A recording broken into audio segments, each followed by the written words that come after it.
خانہ کعبہ کا طواف بھی آپ دیکھیں کہ رک گیا تھا بیسیکلی، یعنی بہت کم لوگ جانے شروع ہو گئے تھے۔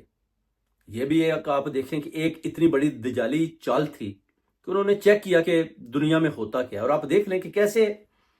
وہ جو اپنا کووڈ والا معاملہ تھا اس میں دیکھیں کہ کیسے چینجنگ ہوتی ہے، کیسے دنیا میں ایک دم چینجنگ ہوتی ہے۔ یہ کوئی اللہ تعالیٰ کی طرف سے نہیں تھا، یہ انسانی چال تھی، شیطانی چال تھی، ابلیس کی کارستانی تھی۔ یہ سب مل کر جتنے بھی طاقتیں ہیں دجال کی ہیں، یہ چیک کر رہے تھے کہ اگر ہم نے طواف کو روکنا ہے تو ہم کیسے روکنے میں کامیاب ہوتے ہیں۔ تو انہوں نے چیک کیا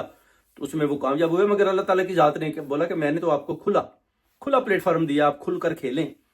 بعد میں آپ یہ نہ کہیں کہ جناب ہم ایسا کر لیتے تو بچ جاتے، ایسا کر لیتے تو بچ جاتے۔ اس لیے میں آپ کو کھلم کھلا چیلنج کرتا ہوں کہ جو کچھ بھی آپ چاہتے ہیں آپ جناب یہ دیکھ لیں کہ جیسے وہ کہتے ہیں کہ چاند ستارے ہر چیز